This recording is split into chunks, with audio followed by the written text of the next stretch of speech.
नमस्कार, जय माता दी। मैं हूं आपका दोस्त होस्ट ए कुमार। उपस्थित हूं एक छोटा सा और इंटरेस्टिंग टॉपिक लेके, तारककाय, जिसे अंग्रेजी में सेंट्रोसोम कहते हैं, जिसमें हम बात करेंगे तारककाय की खोज, तारककाय की संरचना और तारककाय के कार्य। आइए समझते हैं पीपीटी के माध्यम से विस्तार से। बात करते हैं तारककाय की, जिसे अंग्रेजी में सेंट्रोसोम कहते हैं।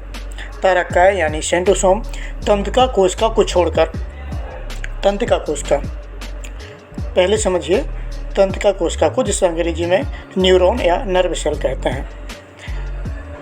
तंत्रिका हमारे शरीर में ऐसे रेशे को कहते हैं जिसके द्वारा शरीर के एक स्थान से दूसरे स्थान तक संकेत भेजे जाते हैं। तंत्रिका को अंग्रेजी में नर्व कहते हैं।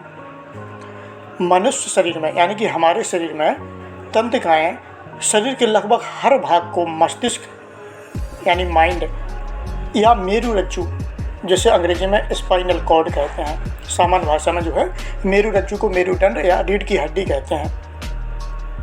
तंत्रिकाएँ शरीर के लगभग हर भाग को मस्तिष्क या मेरुरज्जु से जोड़कर उनमें आपसी संपर्क रखती हैं। अतः नर्व सेल यानी तंत्रिका कोशिका का कार्य मस्तिष्क से सूचना का आदान प्रदान और विश्लेषण करना है। आसान शब्दों में कहें तो जो है हमारे शरीर में जब कभी चोट लगती है, हमारे हाथ में पैर में एक सामान्य सी चोट लगती है, तो जो है हमारा दिमाग एकदम एक्टिवेट हो जाता है कि भाई चोट लग चुकी है, हमारा शरीर पूरा जो है सचेत हो जाता है। यह कार्य एक विद्युत रासायनिक संकेत के द्वारा होता है। आशा है कि तंत्रिका कोशिका को आप लोग जो है समझ चुके हैं। अब अपन बात करते हैं तारककाय, जिसे अंग्रेजी में सेंट्रोसोम कहते हैं।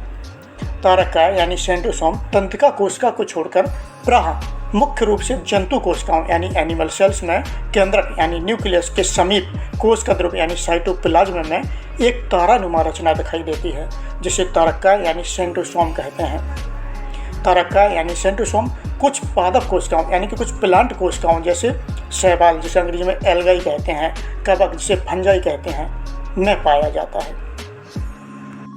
कन्फ्यूज नहीं होना है, जो तारककाय यानी सेंट्रोसोम है वह कुछ पादप कोशिकाओं सिर्फ एल्गाई और फंजाई में ही पाया जाता है, पौधों की विभिन्न कोशिकाओं में नहीं, सिर्फ एल्गाई और फंजाई में।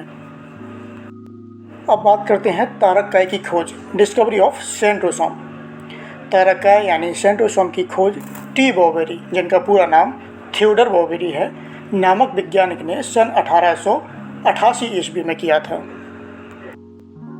बात करते हैं तारककाय की संरचना पर, स्ट्रक्चर ऑफ सेंट्रोसोम। तारककाय यानी सेंट्रोसोम प्रायः स्पिंडल के आकार के कणों का बना होता है, जिन्हें तारक केंद्र या सेंट्रियोल्स कहते हैं। तारक केंद्र यानी सेंट्रियोल्स एक बेलनाकार कोशिकांग यानी ऑर्गेनेल है, जो मुख्यतः ट्यूबुलिन नामक प्रोटीन का बना होता है। प्रत्येक तारक केंद्र यानी सेंट्रियोल्स में 9 बेलनाकार तंतुक एक चक्र में विन्यसित रहते हैं। प्रत्येक तंतुक में 3 सूक्ष्म नलिकाएं अथवा माइक्रोट्यूबल्स होती हैं। तारक केंद्र यानी सेंट्रियोल्स के चारों ओर एक स्वच्छ कोशिका ध्रुव यानी साइटोप्लाज्म का घेरा होता है, जिसे सेंट्रोस्फीयर कहते हैं। तारक केंद्र यानी सेंट्रियोल्स तथा सेंट्रोस्फीयर मिलकर तारककाय यानी सेंट्रोसोम का निर्माण करते हैं। आइए समझते हैं तारककाय के कार्य, फंक्शन ऑफ सेंट्रोसोम।